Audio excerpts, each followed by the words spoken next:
Bonjour à tous, bienvenue dans la revue de presse Afrique de Monde Afrique. Tout de suite, direction New York, dans l'immeuble de verre et d'acier des Nations Unies, où les grands de ce monde et les moins grands défilent à la tribune avec parfois des visions très différentes de la démocratie. Témoin Mamadi Doumbouya, président de la transition en Guinée, le chef du CNRD, le Comité national du Rassemblement pour le développement, s'est dressé contre la démocratie imposée par l'Occident à l'Afrique, pointe le Djeli. Un modèle qui ne marche pas, a-t-il dit dans son discours. Évoquant la cascade de coups d'État militaires ayant secoué l'Afrique ces derniers temps, le colonel Doumbouya, orfèvre en la matière, a précisé que le putschiste n'est pas seulement celui qui prend les armes et renverse un régime, non.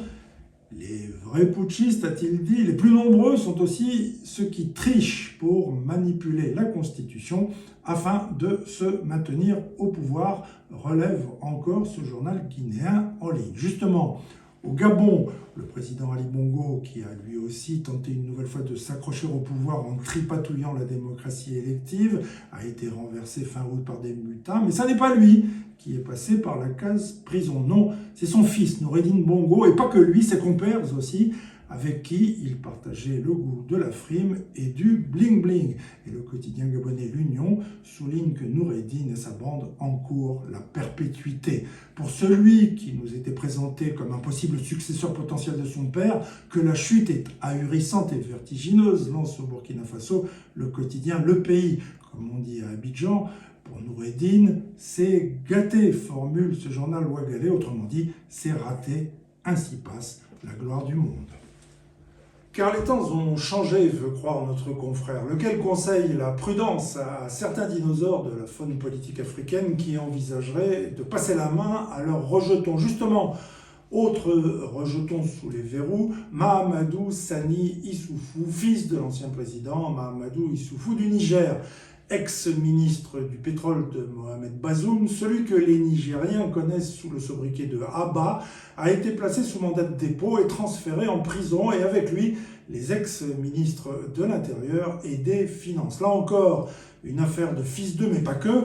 Affaire de fils d'eux car, comme le rappelle Monde Afrique, l'hypothèse de la succession monarchique avait commencé à prendre forme lorsque son papa de président profitait des grands-messes internationales pour présenter Abba à des personnalités mondiales, dont le roi Salman d'Arabie Saoudite, le président américain Obama, le Nigérian Buhari ou encore le français Hollande. Mais pas que, car si vous avez regardé cette même revue de presse la semaine dernière, et si c'est le cas, je vous en remercie, probablement vous souvenez-vous que Monde Afrique, déjà, vous avez justement alerté sur les divisions au sein de la junte au pouvoir à Niamey, sur la question du sort à réserver à l'ancien président Issoufou. Il aura donc fallu moins d'une semaine pour que les prédictions de votre journal en ligne préféré commencent à se réaliser. En attendant, qui sait la suite?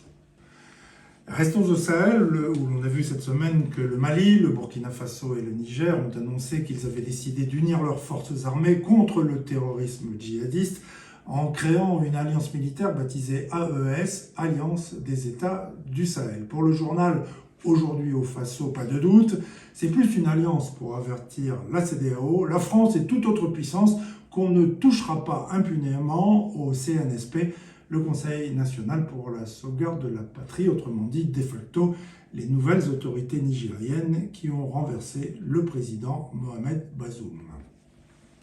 A signaler enfin dans la presse en Afrique ce portrait du nouveau patron de la puissante ANR, l'Agence nationale de renseignement en République démocratique du Congo.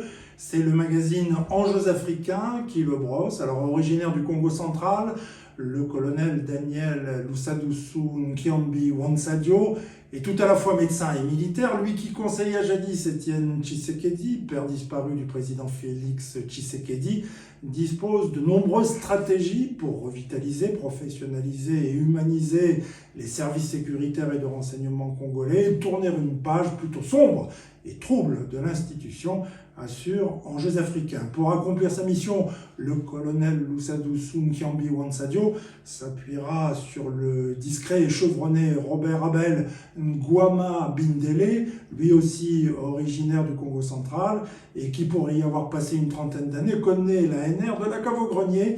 Des hommes à suivre sur Monde Afrique, bien entendu.